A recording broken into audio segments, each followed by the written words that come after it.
Swindon event. Oh, did you go to both events then? Yep. And Charlie. Right, when we're live streaming and we're going to be recording any minute. Shall I get off? If you want. Yeah. For now, Wen. For now, yeah. Soon done. Oh, why do we see? Hang on. I know we're live. I know, people. I know. I get it.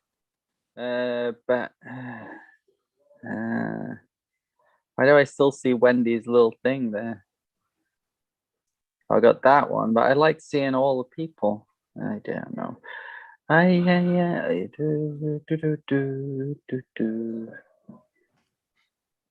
It's not as easy on my phone, but it's way better sound and everything. So I can't. I just have to.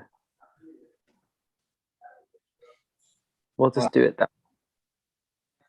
Sent that email out to people. All right. Well, I don't know what it looks like on YouTube right now. Because I'm in the like I can do it with but then I haven't. I haven't got YouTube set up on this desktop yet. I mean, I could just go and set up YouTube so I can watch it, Phil, if you like. Yeah, I'm just what my issue is it showing the gallery? There's a thing where you can hide non-participating people, like if they don't have video, it should hide them, but it's not hiding Wendy right now. I'm sorry, people. We have a technical day today. Oh, technical. Press the wrong buttons. We're having extras. We just want to be hanging out in the woods for Dawn's sake and looking at the real live stream. Anyway, well, I'm just going to leave it at this. It's fine. So, can you click record? I don't know. Oh, is somebody chatting? I can click record, Phil. Don't leave, Wendy. You can leave if you want, but I'll go to YouTube if you want. If you want to go to YouTube, that's great.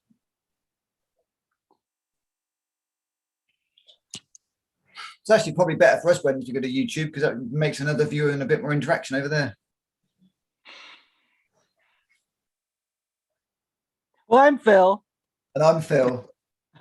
And this is another bumbling episode of the Phil and Phil show. So welcome, everybody. Thanks for your patience. It just takes time when you're just doing the best you can.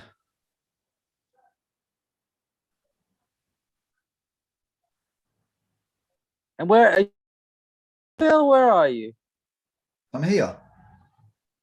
You look like you're in a weird place. I see where's here? Oh, where am I? I see what you mean. I'm at my mate's house down near Glastonbury in England. Mm-hmm. I went to a little event. Yes, well, it was quite a good event actually yesterday. They had a Freedom Festival in Glastonbury, and they had some great speakers. Piers, what's his name? Piers Corbyn. Piers Corbyn was there. They had some. I went just as one speaker was finishing. Then they had some music on, and I left when Piers was just coming in. Yeah, you know, good. Glastonbury's a little town. Mm-hmm. There was, a few hundreds of people. Mm-hmm. So yeah, a lot more people than I thought that there were going to be. So that was a nice show. I mean, I don't like those. I just don't like lots of people, really. So when I say that, I mean being in with lots of people because it throws me out. So I just went, showed my support, and left again. You know. So why is that? It's just too much energy. Can't handle all the different people frequency. Yeah, too much energy. Yeah, we'll just leave it at that. Too much energy. Yeah. So what happens to you? So I'm probing you here. What happens to me? That's a weird. Nothing really, Phil. It's not. It's just something that I don't really enjoy. Right. So, well, Susan, like I get really charged up. My ego kind of gets all fired up in like big groups. So if I go to like longevity, when they used to have the longevity events, I got so fired up. My ego gets triggered. So I get really high and then I get burnt out. So that's kind of my play. And then Susan just gets overwhelmed and she's like, okay, we got to go, you know, and then it's like thousands of people. And it's like, so, but I get jacked up by it a little Yeah, bit. for You me, know, so. it's the ego. There's so much Right. of it, and actually, it's just I don't like it, and I can't handle it. Right. And I've always been the same. It isn't because I've got more sensitive.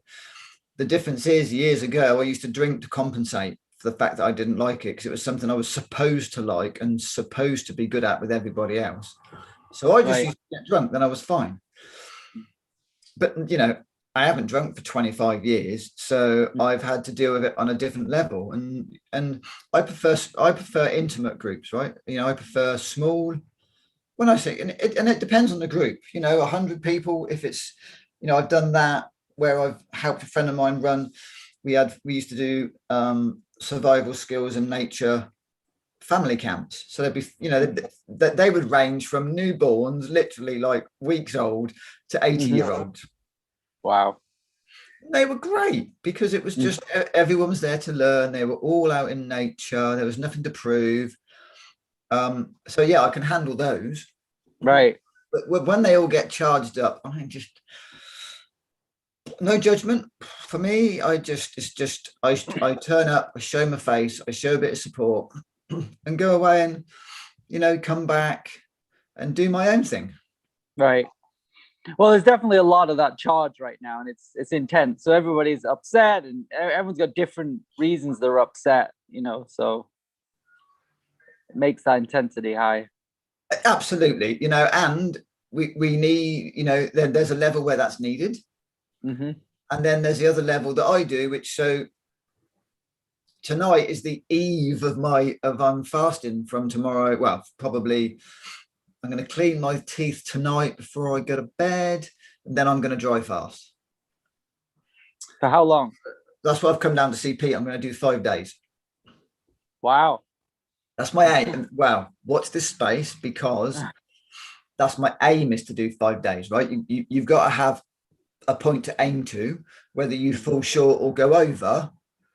You know, for something like a dry fast, you have to psychologically build yourself up. Well, or a water fast or a juice fast for that matter. You have to you have to psych yourself up, go, right, this is my aim. And if you do more or less, you know, and you have to listen, right? You have to listen really intently. So that's going to be my challenge, is listening to do it the right length of time, not cutting it short because I'm a bit of, you know, because the ego's got a bit afraid, and not going too long because the ego's enjoying it. Mm-hmm.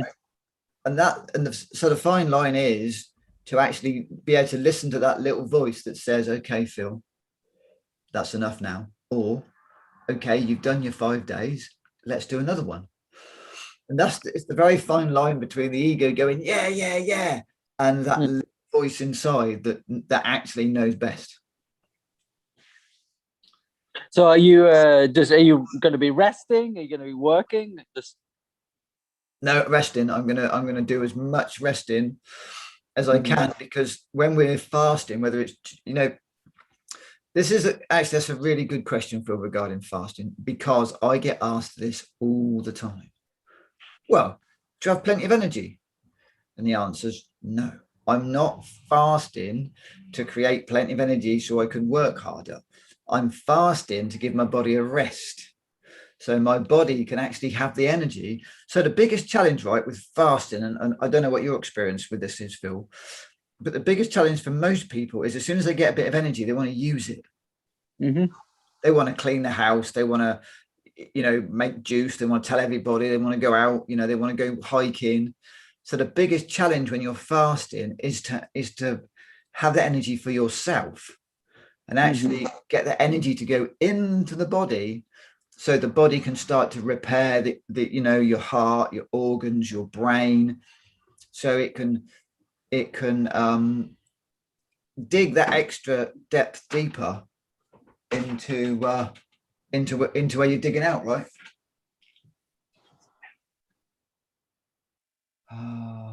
just a sec. I've just been asked if I want some watermelon, which is exciting, Phil.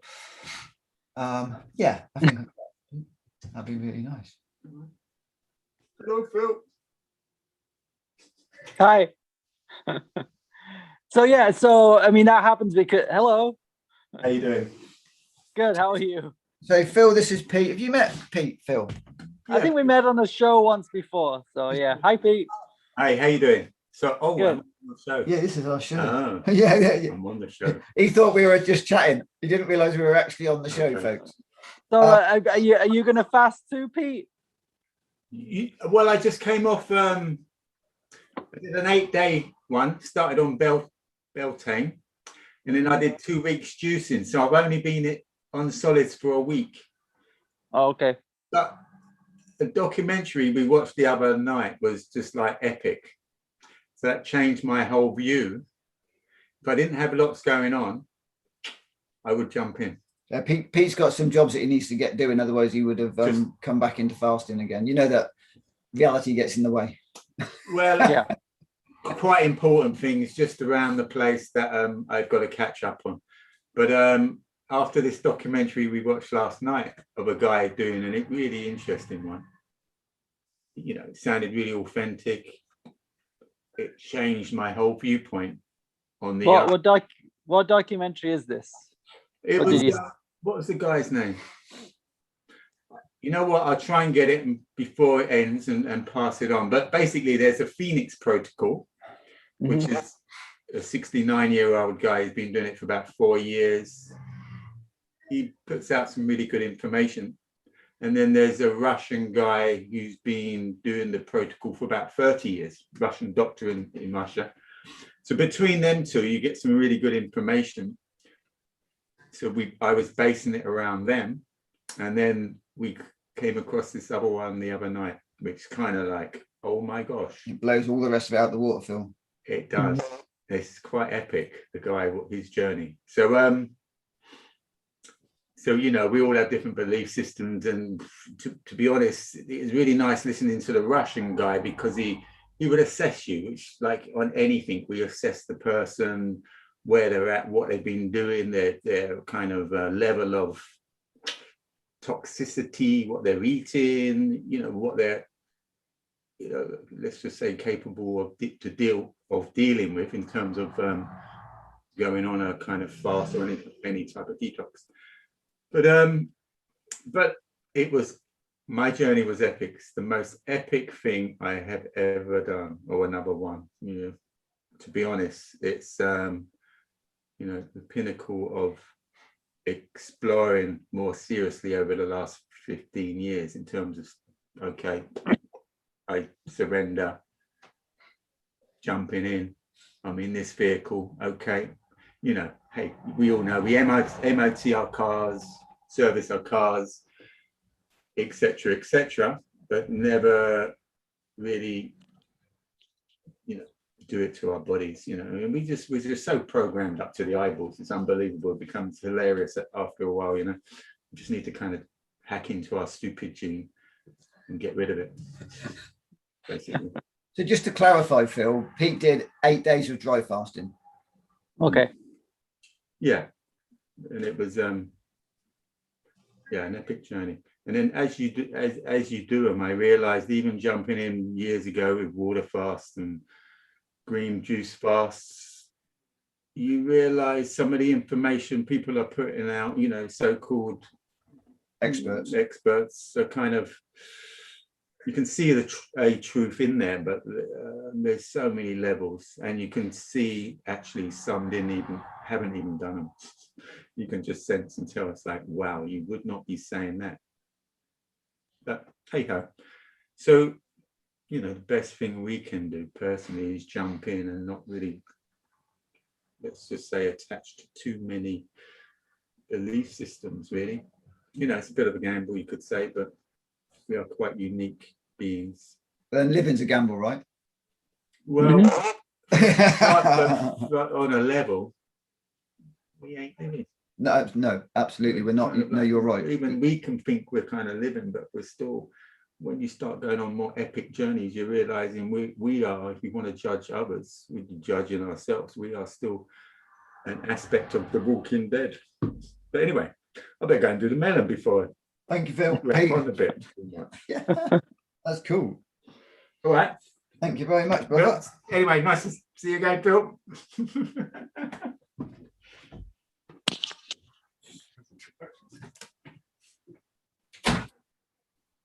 So go ahead.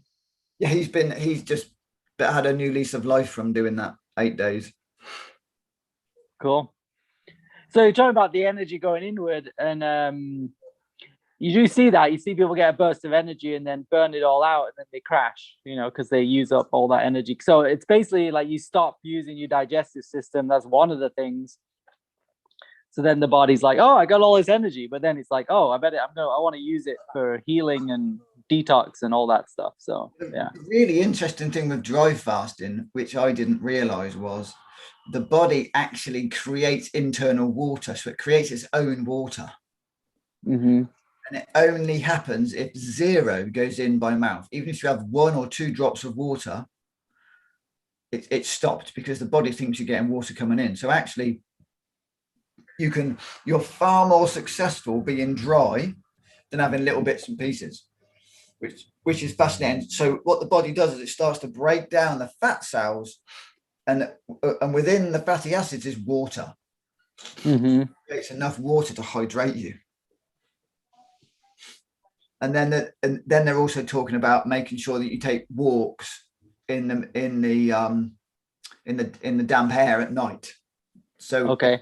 in the moist, I get it right, in the moist air. So when the air is moist, you go out, and then basically your skin starts to work properly, and you start to absorb water through your skin into your body. Wow. It doesn't normally happen. Mm. And that only happens on the 3rd to 4th day. So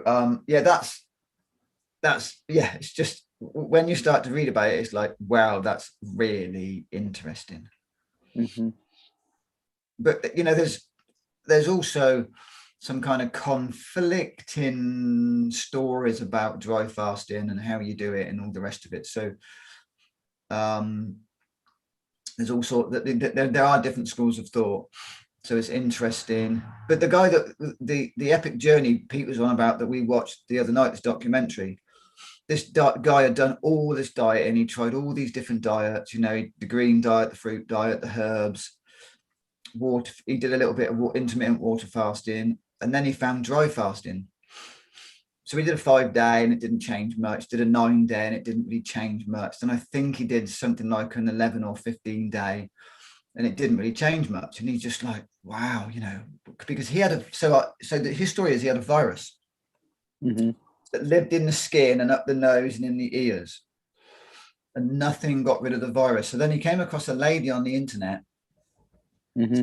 So get this right, that done 15 days dry, 3 days off, 15 days dry, 3 days off, 15 days dry, 3 days off, 15 days dry. And when he'd done that, he just said, I can't even tell you what kind of stuff happens to you. Because then at that level, what he's talking about is tapping in to your ancestral trauma through doing dry fasting. You heal your ancestral trauma at that level. Once you get to that level, you're healing ancestral trauma. And that was just like, wow, okay. It sounds pretty intense and scary then. Really? Yeah, absolutely. Because of what we've been taught. What do you mean by that? Well, we've been taught, we've been indoctrinated, right, of how the human body works. Right. Mm-hmm. We've been taught that it works a certain way. We've been taught that with no oxygen, you're dead in 3 minutes. With no water, you're dead in 3 days. And without food, you're dead in 3 weeks. But it clearly isn't true. Right. Pete's just done 8 days with 0 by mouth.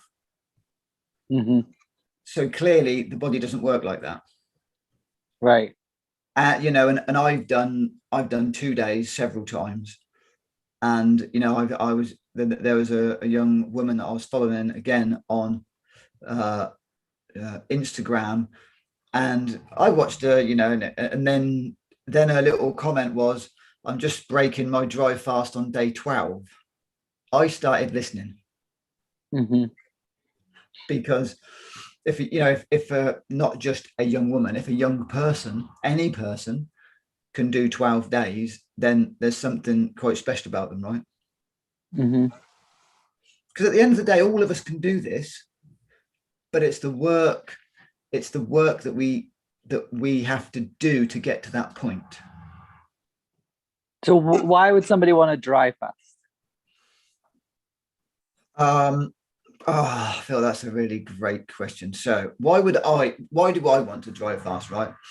I'll tell you why. I've had a go at many modalities in my life. I did a 38-day juice fast last year, and my health still isn't brilliant. You know, even after all that, I got hay fever last year, and I've got hay fever again this year. So it didn't solve the hay fever. And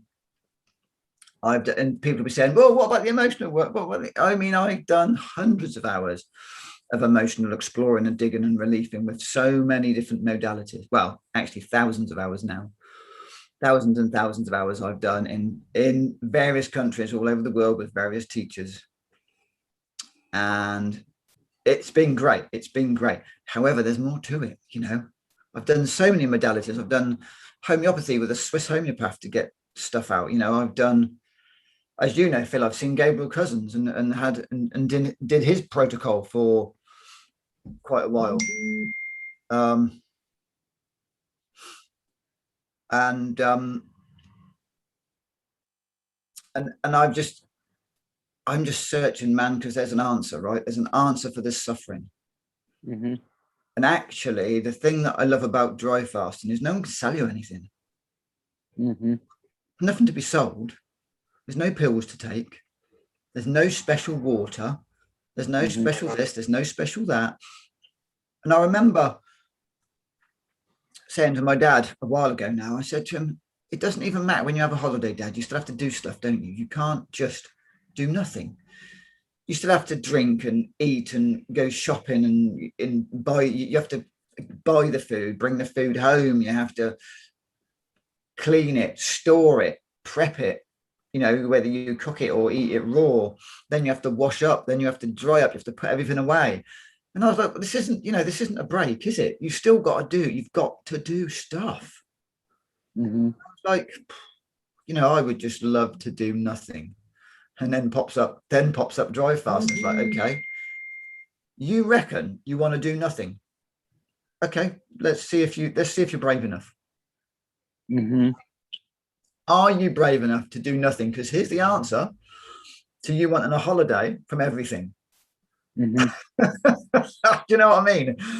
And it's like, oh yeah, okay, I did ask for this. So, and you know, the results are great. However, like everything else out there, it appears this isn't a cure-all for the faint-hearted.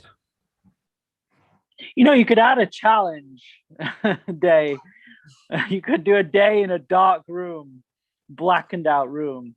Well, my other friend Phil has asked me if I want to go and do, I can't remember if it's 7 or 10-day darkness retreat. Right. Yeah, we mentioned it last week a little bit, but yeah. Yes, so somebody invited you to do it. Wow. But that isn't a dark room. You have a blindfold on. Okay. So even if you're in a dark room, right, you've still got your eyeball senses, even though you can't see, you can still kind of see. When you've got a blindfold on, it takes it away completely. So that's a whole different experience. And who knows? He hasn't booked it. He hasn't let me. He's not doing it. He wants to go on one, and he wanted to know if I would go with him. Right. And I was like, "Yep, okay, let's do it." Why? You mean like this? No. Yeah, exactly. I was going, yeah, let's do it. Let's go and do it. Oh man, try and do that, Phil. That's quite difficult. Yes. Yeah. No. It feel. So that's what I was. So that's the irony, because of course, my ego's like, there ain't no way I'm doing that. I really want to do it. Like, I want to go to, like, there's a retreat in Thailand where you go into, like, it's totally black, and I don't know how they do it, but there's zero light in wherever it is, and maybe a blindfold's better. But the traditional way is like, as a qigong teacher, I got his book. He basically, his teacher, it culminated with his training was he spent a few weeks in a cave, blackened out, and he went, all these demons came up, everything, like he had to go through everything. But it took a lot of preparation for him to get to that point, because it's not. And I've heard of people going, oh yeah, I'm gonna go do this, and they crash out, like they think they've done the work and they just can't get past a couple of days because distortion gets all messed up. Like we don't have day and night gets messed up. We're used to these cycles, and that's all gone when you're in pitch black. So when you have to face everything, there's zero distractions. You can't grab a book, go on the phone, go outside. You can't even go. It's like, so yeah, it's pretty intense. Yeah, that's just a different level of intense, isn't it? Mm-hmm. Darkness retreats. It's just a different level of intense, isn't it? Someone wants to do one here actually. I'm going to do a 6, facilitate a 6-day one. Sorry, you don't mind? Am I okay jumping in? I don't want to mess up your conversation. No, we're just having a conversation, aren't we, Phil? Just hanging out. I don't know if anybody's watching. It doesn't really matter. We're just hanging out. Did Phil say you've done one before, yeah? The dark retreat. No, I haven't. I've been interested in one for a long time. But you did do when you were with me in Oxford the last time, Phil. You did do a deprivation tank, didn't you? Yeah, that was great. I love that. That's only an hour or something or two. It was really wonderful though. So you're floating in it. I don't know what it was. That one was amazing. So I did one here and it sucked. It was like a franchise flotation place and it was crap. But the one I did there was amazing and I always remember it. I don't know what it was, whether they just had really good energy there, but I went to this, it was just a generic one here in Phoenix and it was just like, I didn't like it at all. But that one, I just always remember it as an amazing experience. So I'm not sure what they were doing differently. And it was phenomenal. So that place was called Eau de Vie up the Cowley Road in Oxford. Okay. Is it still going? You don't know? I don't know, Phil. I'd have to look it up. Mm-hmm. I don't know. I'd want to do that again. It was good. Yeah, you like that stuff, don't you? Yeah. Yeah, there was a guy next door that he was he was going to invest in one of them. They do sound quite amazing. Oh yeah, you can get home units now. So yeah, well, quite expensive.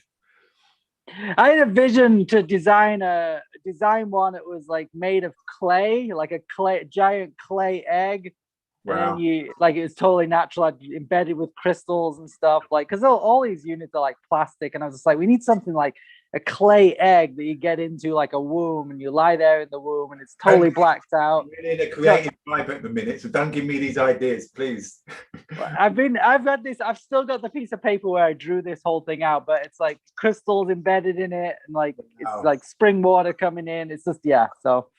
Maybe you need to send Pete your drawings, Phil, and see if you can do a prototype. He's in the mood for doing all this stuff at the moment. Yeah. All right. Yeah.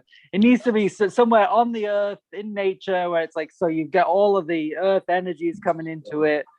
Yeah. Wow. And it's out in the nature. So it's getting, it's getting the moon and the sun embedded in the energies. Yeah, totally. So full power. Something like that. Yeah. Yeah. An hour in there will probably be like a week retreat. Exactly. Well, catch you later. Thank you, Pete. All right. Yeah, you just brought me up the watermelon juice, Phil. Nice. Finishing off the table. Oh, brilliant. So we were talking just before the show, you were saying you're having some hay fever, and I was like, why do people, like, I know people have done all this healing and they still got hay fever. And I know there's connection to adrenals, and I know you've got some adrenal challenges, but then I also wonder, like, why is there so much hay fever? you know, is there another reason? Is it connected to the GMO wheat? Is it connected to the pesticides or chemicals used on these plants? Is that what's causing people to have these reactions? I think it's more of that, a combination of all those things. So Yeah, yes, that's an interesting one, Phil, because I think you're right. There's so much more hay fever than there ever was. So I think there's now other contributing factors. I think we need to rename it, not hay fever. Oh, Pete reckons we need to rename it. I always think we should call it pollution fever. Well, I think so. you know, well, my experience, my journey, because I used to have it just as bad as Phil. There's so many things, but if your bin is too full, you're going to be triggered by anything. Right. Body's kind of compromised. This is my theory. This is my experience and what I witnessed. So let's just say, you know, there's many different things. It's like many different people have sort of said, cut out cheese, dairy, that worked, this worked, that worked, this worked.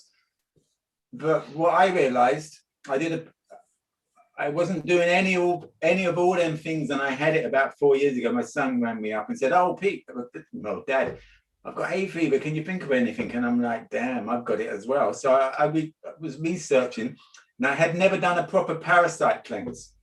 Touched it, skimmed it. So I went on a parasite cleanse. 2-3 days into it, it kind of got more extreme, and then the 3rd, 4th day, you know, I was doing enemas, etc., and then it's clearing, and I'm passing all these parasite worms. And after 5 days it had gone, I carried on the parasite cleanse till about 10 days. And I remember ringing Phil and other people to see, making sure they still had it full on, mine had gone. So on some level, my body was compromised. So all these other little toxins, perfume, petrol smells, that is just tipping over the bin. So, you know, so we can say this worked, that worked. True, but to me, it just feels like we have so many contributing toxins that we are around and what we are breathing in. You know, it's just like constant war on our soul, our spirit. So and if we're not doing the cleansing, the clearing, you know, I don't like calling it hay fever. You know, even me and Phil was chatting, Phil was really surprised that I'm still getting certain things come up. My feet swelled up. It's like, damn, that's never ever happened to me. Feet and ankles. So, you know, the purge maybe that I did really got into my kidneys. You know, I had 25 years in the car trade, welding, filler, really, and I didn't take care, really toxic environment. Never mind about 18 amalgam in my mercury fillings in my mouth for 30 years of my life. So I expect to have some stories, you know. Anyway, so I always thought I'd have to do a few 40-day water fasts to actually get somewhere to kind of properly clearing it and possibly able to regenerate some of them organs. But now I realize it's the dry fasting. Anyway, sorry, I'm interrupting, aren't I? Right, go away. Go away. I'm going to go away. Thanks, Pete. Sorry. He's going to go and make a table now. Yeah. See you later, Pete. So like you said, so I think it's a combination of so many things, and it's hard to, I mean, it's a lot of these things where people get sick. We try and pinpoint a specific cause, but there's so many things that are out of our control.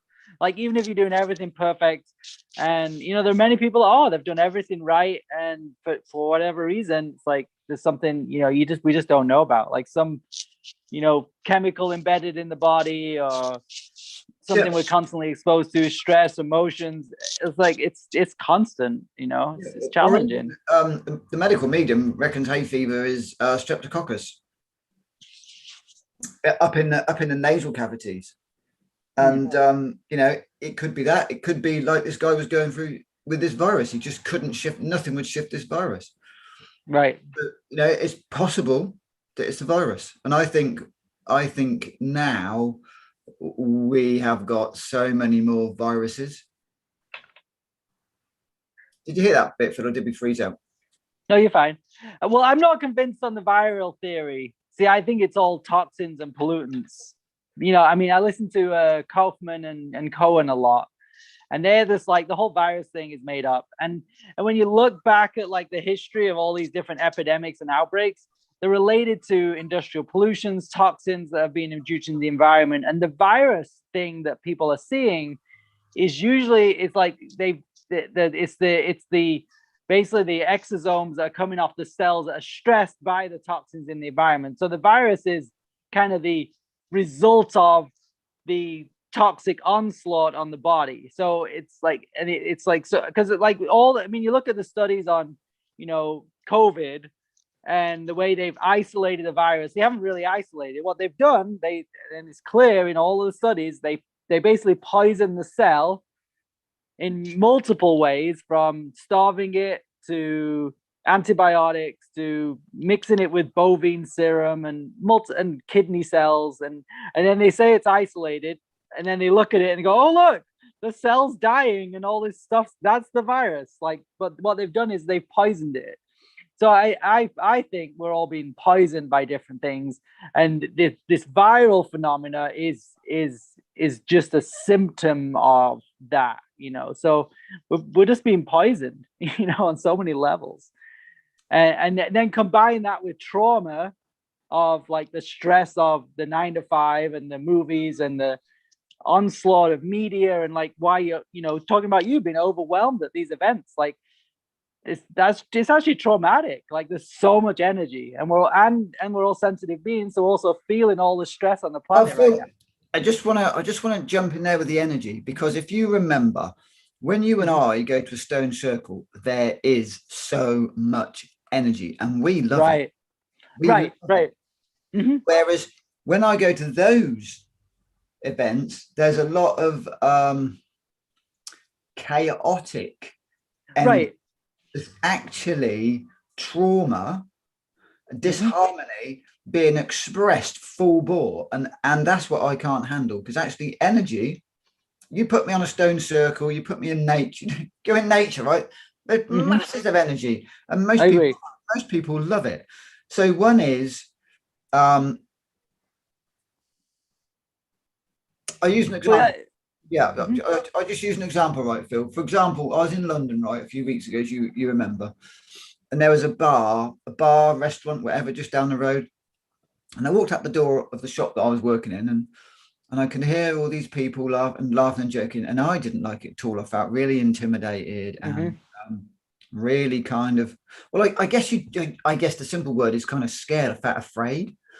I was kind of feeling into it, going, yeah, but they're having fun, you know, they're all laughing and joking and shouting around, and actually I don't like it.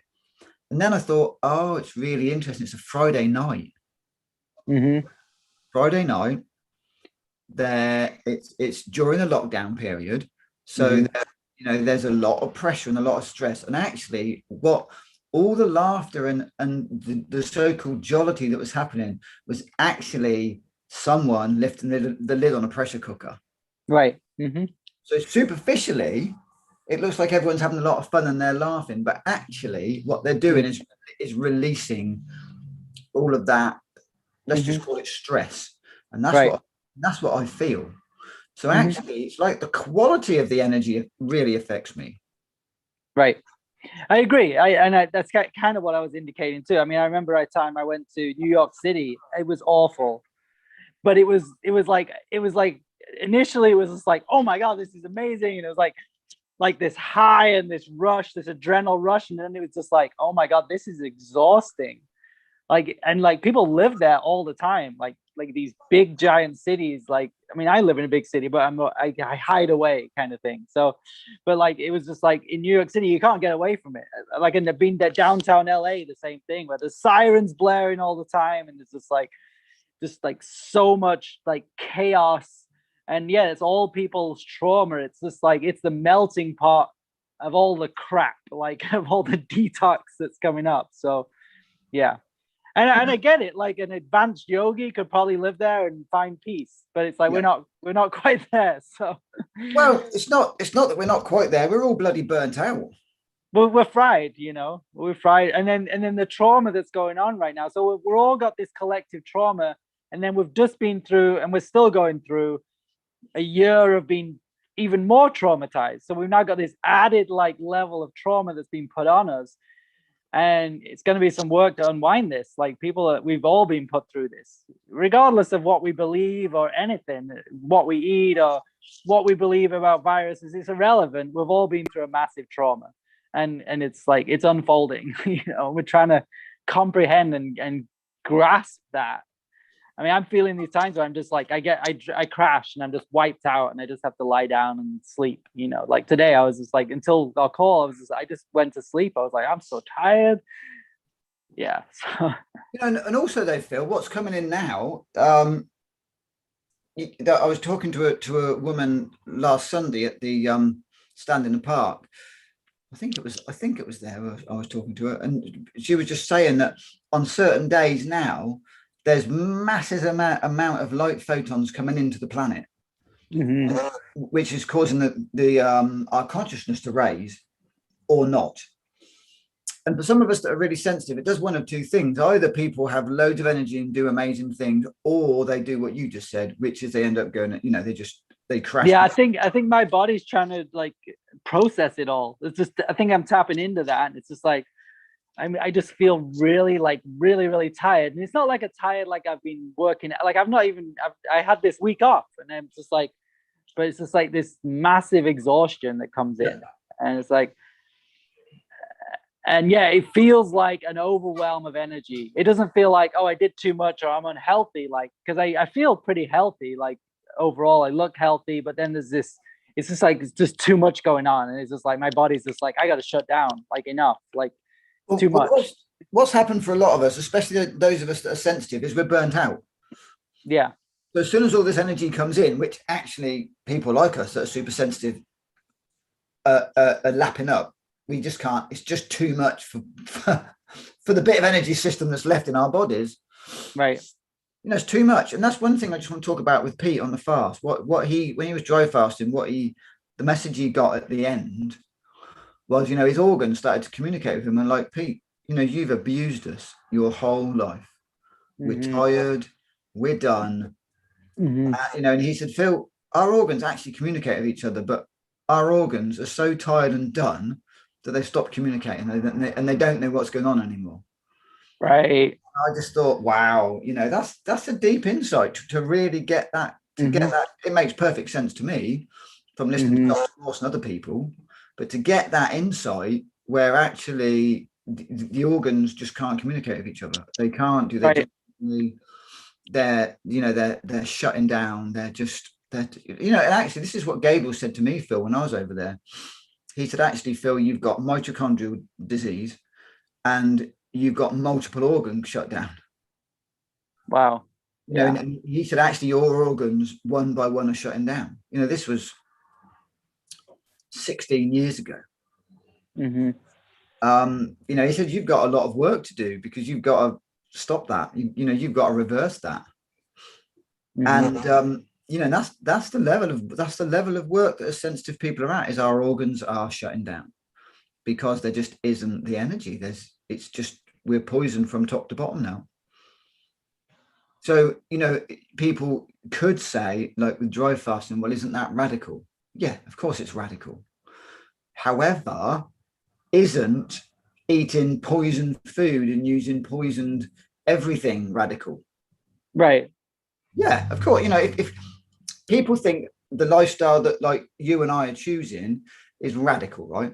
We've gone back to nature. We're eating whole, organic, unprocessed food. That's radical.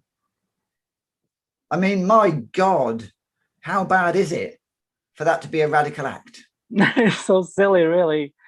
And people are getting injected with polythene glycol and RNA. It's like, what? Really? That's radical, dude. You're like doing an experiment on your body. Like, come on.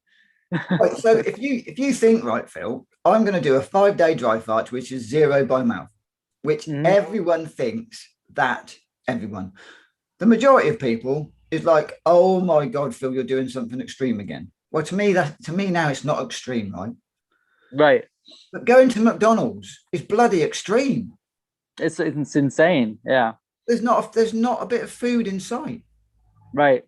But what's really interesting, those of us that live on the fringe of society are the extremists. Right. So good, organic, everything as organic and as natural as we possibly can is extreme. But if we go back to 1930, Hmm. that's what Even that, you need to go back further.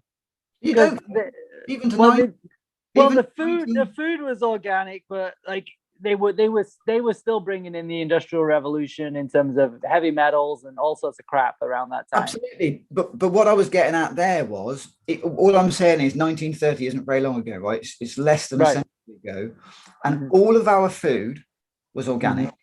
Right. All of Right. our clothes were organic.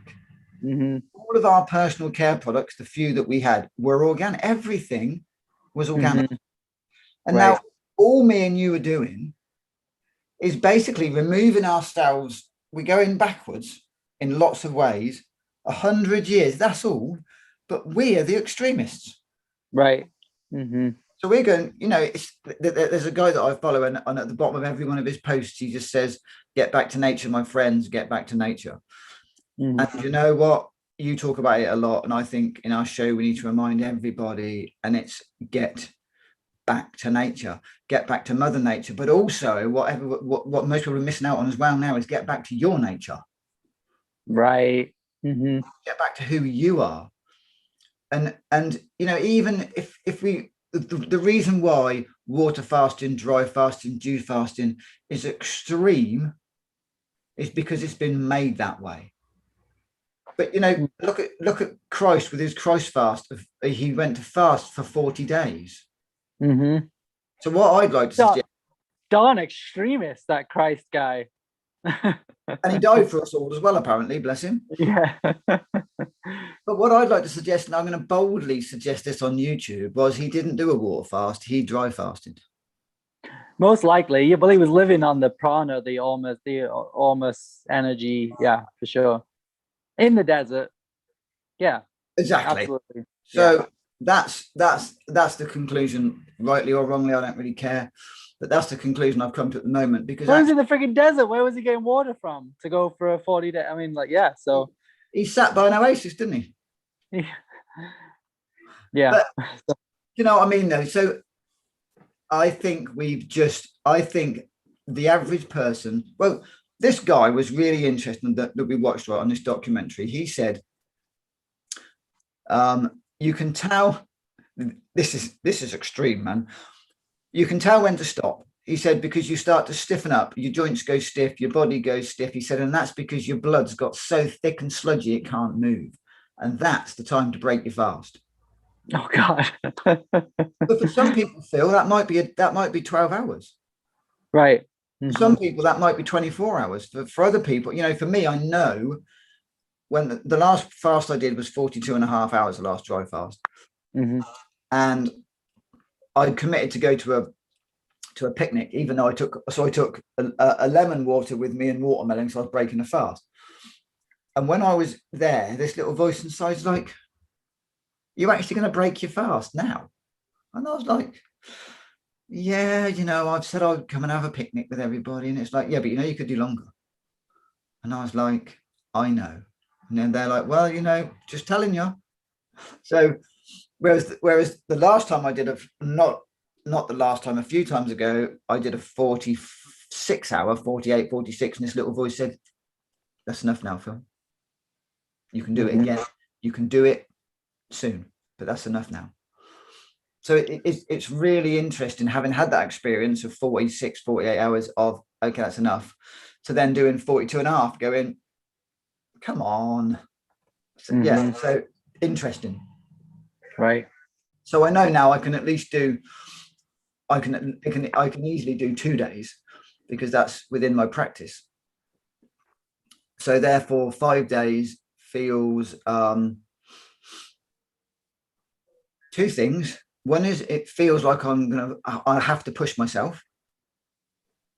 But the other thing is it doesn't feel like it's going to be it's not extreme. I know that's going to sound really weird for some people, but for me now, 5 days doesn't feel extreme, whereas a year or two ago it would have felt really extreme. But you'll know because you've got that voice. You already know you have that voice. Will tell you stop or go, and you'll trust it. So yeah, absolutely. Yeah. And it's a feeling, whereas the ego is very much a talking thing, and it's very much, in your mind, and it's quite loud. Whereas the kind of knowing feeling one kind of is it's kind of softer. It talks to get my attention. Whereas the ego talks to get my attention. Right. But that subtle voice is like, hello, can you hear me? And it's like, oh, what was that? Right. It's that really subtle voice that is quiet and kind of meaningful, as opposed to the one that gets your attention straight away. You have to pay attention, and I guess that's the thing, isn't it? You have to pay attention. And we all have that voice inside of us. It's like but it's challenging to hear it because there's so much noise. So much noise, Phil. Yeah. Not just the outside, but I mean, it's our noise, isn't it? It's our. Oh yeah. And that documentary we were watching the other day, he was just saying basically it's all blockages. Right. Everything is blockages. So he was saying now what really gets him going about the dry fasting is basically his connection to God. It's the spiritual, for him, it's all about spiritual work, not the physical work. And I think once you get to a certain point, like for me, yeah, of course, I'd love to not have hay fever. I'd love for my body to be functioning really, really well. Of course I would. But that isn't my ultimate goal. My ultimate goal is to be tuned into the powers that be, shall we say. So a slight change of subject, but connected. So I'm doing some therapy with a friend of mine and kind of just working on my fears about change and making these changes to get back home to England. Oh, wow. And I'm going to unplug my headphones here. Hang on. Plug this power cord in. Well, it says 20%. It'll tell me when it's 10%. It's fine. So we're just working on the energies and basically it's my second session where we kind of looked at my heart issues of why I express here. And what I notice is when I get really excited, that's when my heart energy kind of gets fluttering. And what we kind of came to in that session was it's because I'm not connected to my lower 3 chakras. So I get all excited up here and then it stimulates, but it's not grounded. So I'm working on sending energy down to my root and kind of reconnecting. So I've disconnected that bottom half, the top half, which I think a lot of people do, right? Well, one of the things when I do any kind of spiritual event, and I used to sell these when I was at events, these quantum balance crystals. Do you remember these, Phil? I think yeah.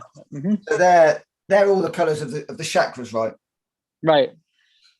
The ones from the heart up, I can sell all day long. From the heart down, that's a whole different ball game. Right. Okay. Because what that's all about is getting in your body, and people don't want to get in their body. They do not want to get in their body, so they'll do all they can to be spiritual. But actually, the only real way to be spiritual is to be in this vehicle. Right, and all of the energy centers, including outside. So it's both. Yeah. Absolutely. So yeah, we think we're in the body, with sexual energy and this and that, but it's it's not really deeply connected to that. It's like an imbalance, the imbalance part of the chakra or whatever. So, but then there's that disconnect too. So yeah, I think people float off into the sky and they're not grounded and not connected, which is, I can imagine someone be like, well, you go on this dry fast, you're going to be up in the clouds. So you have to be really grounded to be able to do that, I would imagine. I'll let you know. Okay, we'll see what happens, right? You know, I mean, Pete came out of his and he just phoned me up and was just like, oh my God, Phil, this is amazing. I've got all these ideas. I've got all my creativity's just come back. You know, he was full of beans. Well, creativity kind of comes from those lower chakras too. So if they're connected, if you pull in that energy up, and we're all trying to focus on opening the heart or like fixing the brain, and it's like, well, you know, we need to connect all of the energy centers. Yeah, I mean, the root chakra is so important. The sacral, you know, sacral's, you know, the root's all about how am I going to survive, right? And everyone's in fear of how they're going to survive. Still, it's a survival thing. And then sacral's all about relating and relationships. And of course, we've all been taught about being our own person and being separate and all the rest of it. So God forbid if we actually need to get into a relationship and actually start relating properly. And then, you know, the solar plexus is all about courage and fear, right? When it's functioning, it's all about courage, yellow courage, yellow belly, yellow fear. So, you know, it's all about the function and dysfunction. When they're functioning, you've got loads of courage. When they're not functioning, you haven't got loads of courage. And most of us, you know, we're just in a real state of dysfunction on every level, spiritually, emotionally, physically. You know, because of course, once we go out of whack, and any, this brings me down to something else, Phil. You know, I was talking to a friend of mine last summer about being mental, emotional, or spiritual. And I said, you know, I can't really see the difference now in them. I can't separate them. And he's like, oh, I can, that's easy. Mental's this, you know, physical's that, spiritual's that. But then as soon as you start talking about what I'm talking about, like if you like courage, for example, right? Courage is if you've been bullied at school, then that center's either going to get overly fired to protect yourself and create lots of, you know, dysfunctional courage, or it's going to go the other way and create lots of dysfunctional fear. And, you know, so that was an emotional experience, but it's going to manifest physically. And, you know, and spiritually, if you've got a spiritual disconnection, then that's going to, you know, maybe that person that was bullied, for example, had lost their connection with the divine nature, spirit, God, whatever you want to call it. So therefore they were kind of on their own. And, you know, and so maybe that's why they drew that experience in. Because all these experiences that we have are to wake us up, right? It's like, you know, now this experience is either, this experience we're in right now is either going to wake us up or put us to sleep. Right. And I don't think there's much middle ground. I don't think there's much middle ground. You know, I just really hope and pray for all those people that are on the edge of waking up. I really pray that they wake up, because it's, you know, this is the time. Right. This is the ledge, man. Right. And yeah, what can I say? This is the ledge. You've either got to jump into spirituality or jump into something else. And that's I don't think there's any coming back from either of them. I think this is the time that, you know, like they said to Neo, oh, Neo, you can take the blue pill or the red pill. Which one do you choose? Right. And Neo took the red pill, so there was no going back. So to me, the red pill is spirituality, waking up. And when you take that, you can't forget it. Right. And it's actually harder to forget it. So before, when you were like dumbed down or whatever, and just kind of asleep, it's easy to just continue to dumb it down and drink alcohol. But if we try that now, we just get wrecked and we feel like crap. So if we went out and got drunk, which we wouldn't, but if we did, it wouldn't do anything. It wouldn't work. It wouldn't dumb us down. We'd be like, I feel like shit. And I'm still, I still feel, you know, it doesn't work anymore. Like it does, it's, and you can't go back, you know. And I think now, you know, regarding taking pills, you can't untake a pill. we used to have, sorry, yeah, agreed. We used to have this joke at the tree. We'd be like, this is the retox program. We're going to slowly retoxify you to take you back to your old life. It's like, it's a joke, but it's not, it's like, it's not possible. I mean, you probably could do it over time where you just slowly go, okay, I'm going to let go of all these habits and retoxify myself. But the thing, the majority of time with a 1 week detox is actually, it's not long enough to get habits. You know, when I was at the tree, right. I was there with you guys for 13 weeks. Mm-hmm. 13 weeks is long enough to change Right. lots of stuff. Mm-hmm. You know, it changed lots of stuff. And but this is a bit more than a detox program, right? This is you're either taking the red pill or the blue pill. It's as simple as that. There's Right. nothing in between. Mm-hmm. I don't think there's sitting on the fence. Right. I mean, I guess you can. I guess you can sit on a fence and not take either. I guess you can. I guess you can go, oh, well, I'm unsure about that thing getting stuck in my arm.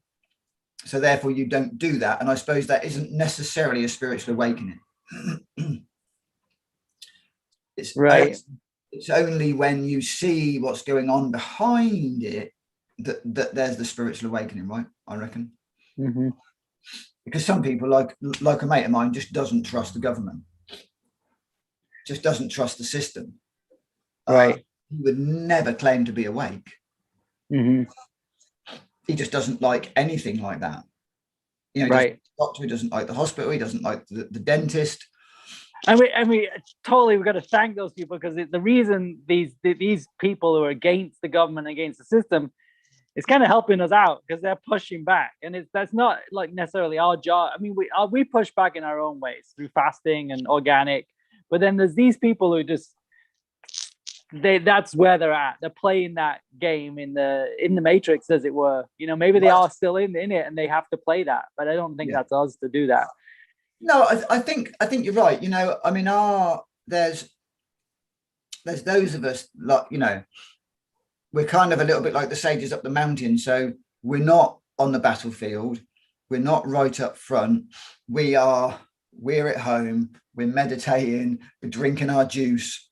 We're fasting. We're praying. We're talking to like-minded people. Well, I suppose, Phil, we're getting out there doing our show, right? Yeah. This is our way of getting out there and kind of protesting. Yeah. Which is, you know, talking about the red pill and the blue pill, talking about what's it like to have taken that red pill. I've got no idea what it's like to take the blue pill, because I never did, right? I took the red pill and my God, it's been a ride. Mm-hmm. And, you know, I've been ridiculed and you know, probably like you, Phil, been ridiculed, been ostracized, lost friends. People didn't speak to me for years. You know, I was the village nutter. You know, it's and that's been our dance all the way through. Mm-hmm. It's been, you know, and people are like, well, why aren't you doing this? It's like, man, I did that 25 years ago. I was there telling you all what was happening and what was going to happen. And right. if you kept on doing what you were doing, something's going to happen. Well, see, I think those people who appear to be on the fence, they're fighting. We've been through this already, but I think that's part of their awakening. They're going to fight the system and then realize, oh, Trump isn't the answer. You know, I am the answer. Like, there's a lot of people that are going, wait a minute, oh, Trump's like he's into this whole vaccine thing, and he's still underneath, he's still a warmonger with whatever, you know. Like, I think people are starting to get that. I'm starting to see that on some circles. They're going, oh, wow, I was giving my power away to Trump as the savior, or this person as the savior, or even I see many people who are like big Biden fans, and they're just going, oh, wow, he's pretty creepy and like messed up. Like, wait a minute. So I think as it all crashes down, they're fighting the system. There's another level of awakening that happens, going, wow, I've been putting my faith in this system to fix it. Like, I got to start with me. I got to change my habits and And I have seen that in people who seem to be all gruff and mainstream, but then they like start talking about they're eating organic and like they're starting to shift their habits because this has been an amazing awakening on that level where we go, wow, the system's not going to save us. The system is totally against us. And people are going, wow, we got to get back down to bartering and growing our own food. Like I got some neighbors who just moved in. They moved from California. They're in an apartment. They're going to buy some land and grow their own food. And they're just regular folks. They're not into all this stuff, but they're getting into all this stuff. And people are going, oh, I need to return. They get it. Like I hear it in conversations. I got to get back to the land. It's probably a good idea to grow my own food, you know? So many people are going, making that shift, but they have been system fighters, you know? Yeah. It's fascinating, you know. It is waking people up. It is just waking people up to their true nature, waking people up to realize what a pickle. Yeah. And the system isn't going to fix this pickle. Right. We you know, when I say that we have to fix this pickle, I don't know what that means by any stretch of the imagination, but I know that we just have to I'm just going to fast, man, you know. It's showing up. That's what we got to do. We got to show up and love ourselves and do our own healing. Like I'm doing my work. I'm working on connecting my chakras. You're doing a dry fast. We're eating organic. Like that's what makes a difference, where we start to begin to love ourselves and face our own trauma and our own demons and our own, you know, and then in that we inspire others. And I know we do. So and we don't always know it, as my battery is going out. So okay, there we go. Yeah, you still there? I'm gonna unplug this phone. Can you still hear me? Yeah. Okay. Getting a bit giddy now, though. What'd you say? Getting a bit giddy, Phil. Get with the phone jumping around. Yeah, I know. Sorry, the volume's not as good now. So. So better? Where's Marley? There we go. Say again? Where's Marley? Molly? Well, I'm in my room. She's on the bed there. Oh yeah.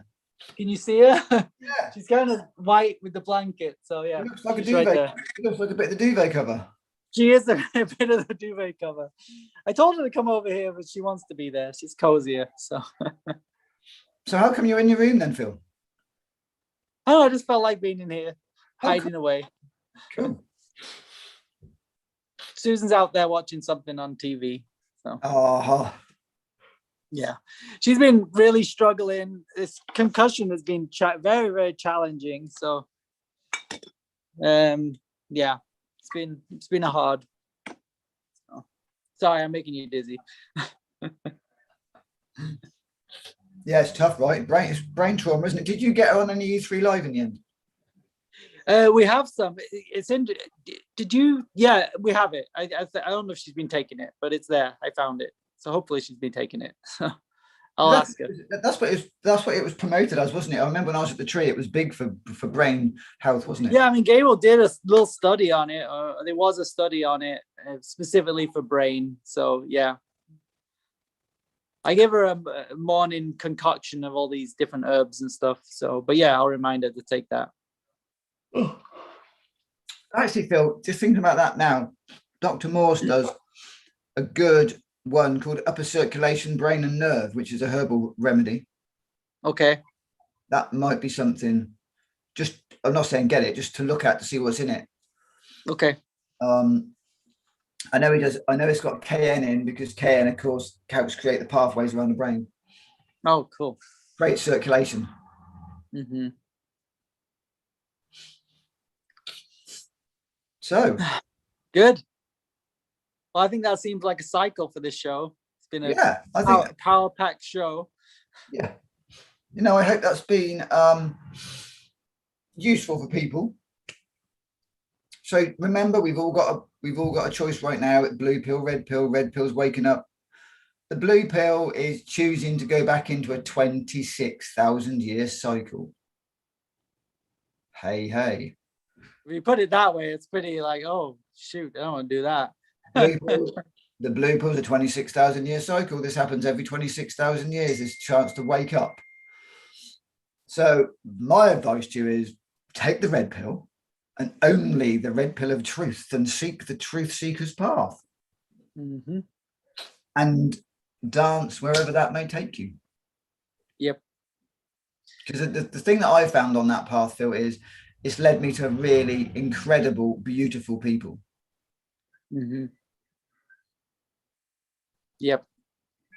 And it's been a challenge. I'm not saying for 1 second is easy. That's not what I'm saying. It's just a different challenge. Right. The challenge of self-discovery, you know, spiritual discovery, universal discovery, spirit discovery. You know, it's exploring.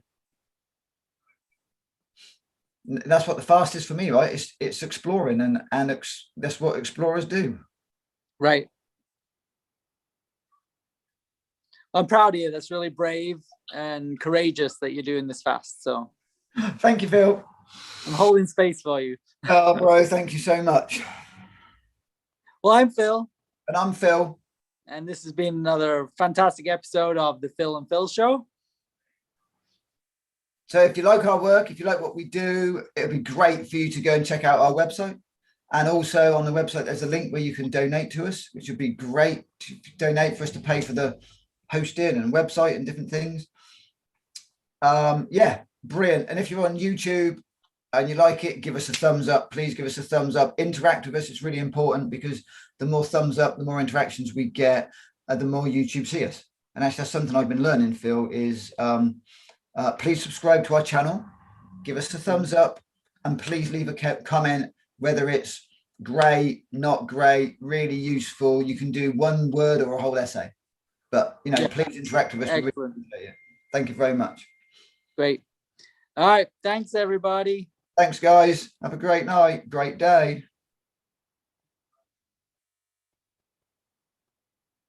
We're still live. Hang on.